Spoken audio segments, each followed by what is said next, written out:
আল্লাহ তো সবকিছু নিয়তি লিখে রেখেছেন যে অমুক লোক ভালো হবে না খারাপ হবে, সে কাউকে খুন করবে কি করবে না, বা কাউকে ধর্ষণ করবে কিনা, অথবা চুরি করবে কিনা, অথবা ভালো কাজ করবে কিনা, সে বেহেশতে যাবে নাকি দোজখে, সবকিছু আগে লেখা থাকলে আমরা কি করব? এখানে কার দোষ? যদি কাউকে খুন করি, আল্লাহ আমার কদরে লিখেছেন, আমি খুন করবো আর করে ফেললাম, এই দোষটা কার? দোষ তো আল্লাহর। তাহলে আমাকে দোজখে পাঠানো হবে কেন? আর এটা খুবই লজিক্যাল প্রশ্ন। এই প্রশ্নের উত্তরে বলবো, আমাদেরকে এই কদর বা নিয়তির ধারণা আগে বুঝতে হবে যে আল্লাহ সুবহানাহু ওয়া তাআলা আগে থেকে লিখে রেখেছেন একটা মানুষ কখন জন্মাবে, তারপরে সে কোন দেশে জন্মাবে, কখন মারা যাবে, কোন দেশে মারা যাবে। আল্লাহ পবিত্র কোরআনে বলেছেন সূরা ইসরা অধ্যায় 17 আয়াত নম্বর 14 যে যখন কোনো শিশু জন্ম নেয় তার কর্মগুলো আমি তার গ্রীবালগ্ন করে দিই। একজন মানুষের ব্যাপারে আল্লাহ জানেন সে কি কি করবে, ভালো না খারাপ, সঠিক না বেঠিক, সে বেহেশতে যাবে নাকি দোজখে যাবে। যে ধরেন একটা ক্লাসে একজন টিচার পড়াচ্ছেন 100 জন ছাত্রকে প্রায় 1 বছর ধরে, আর পরীক্ষা শুরুর আগে টিচার অনুমান করলেন যে এই ছাত্রটা এবারের পরীক্ষায় ফার্স্ট হবে, ফার্স্ট ক্লাস ফার্স্ট, এই ছাত্র পাবে সেকেন্ড ক্লাস, এই ছাত্র করবে ফেল। এটা আমি উদাহরণ হিসেবে বলছি। এর কিছুদিন পরে পরীক্ষা হয়ে গেল, প্রথম ছাত্র হলো ফার্স্ট ক্লাস ফার্স্ট, এই ছাত্র সেকেন্ড ক্লাস, আর ওই ছাত্রটা করলো ফেল। এখন আপনাদের প্রশ্ন করি, যে ছাত্র ফেল করেছে সে কি টিচারকে বলবে আপনি বলেছিলেন যে আমি ফেল করব তাই ফেল করেছি? এখানে দোষটা কার? টিচারের নাকি ছাত্রের?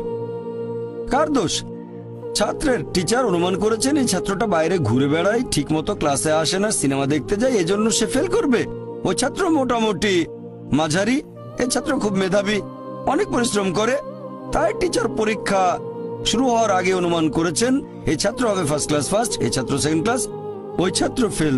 তারপর আসলে ওই ছেলে ফার্স্ট ক্লাস ফার্স্ট, এই ছেলে সেকেন্ড ক্লাস, আর ওই ছাত্র ফেল। টিচার অনুমান করেছেন, তার মানে এই না যে দোষটা টিচারেরই হবে। টিচার সবাইকে পড়িয়েছেন সঠিকভাবে, সমানভাবে। একইভাবে আল্লাহ সুবহানাহু ওয়া তাআলার আছে ইলমে গায়েব, তিনি ভবিষ্যৎ সম্পর্কে জানেন। কিছু জিনিস ঠিক করা আছে যে এই লোকটা জন্মাবে অমুক দেশে, জন্মাবে অমুক দিনে, আর সে মারা যাবে অমুক দেশে অমুক তারিখে, ইত্যাদি ইত্যাদি। তার পরিবেশ ধনী হবে নাকি গরিব হবে, তবে পছন্দটা এখানে আপনার। যেমন ধরেন 12 স্ট্যান্ডার্ড পাশ করার পরে অপশন আপনার হয়তো ইঞ্জিনিয়ার হবেন, অথবা ডাক্তার হবেন, বা একজন আইনজীবী। এখানে পছন্দ আপনার, ঠিক করলেন আপনি হবেন ইঞ্জিনিয়ার। এখন আল্লাহ এটা আগে থেকেই জানেন যে 12 স্ট্যান্ডার্ড পাশ করার পরে আপনি ইঞ্জিনিয়ার হওয়ার চেষ্টা করবেন, তাই আল্লাহ আগে লিখে রেখেছেন। ব্যাপারটা এমন না যে আল্লাহ লিখে রেখেছেন বলে আপনি বেছে নিচ্ছেন। যেহেতু আপনি এটাই বেছে নেবেন, তাই আল্লাহ আগে লিখে রেখেছেন। এখানে পছন্দ আপনার, তবে আল্লাহ আপনার পছন্দ জানেন। যেমন ধরেন একটা রাস্তার মোড়ে আসলেন, সামনে 5টা রাস্তা, রোড নাম্বার 1, 2, 3, 4, 5। এখানে পছন্দ আপনার, বেছে নিতে পারেন রোড নাম্বার 1, 2, 3, 4, 5। আপনি গেলেন রোড 2-এ, এটা আগে থেকেই লেখা আছে আপনার নিয়তিতে যে আপনি যাবেন 2 নম্বর রোডে।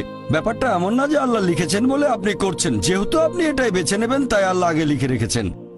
তাহলে পছন্দ আপনার। আপনি চাইলে টাকা উপার্জন করতে পারেন ভালো কাজের মাধ্যমে, হালাল উপায়ে, অথবা পারেন চুরি করে হারাম উপায়ে। পছন্দ আপনার।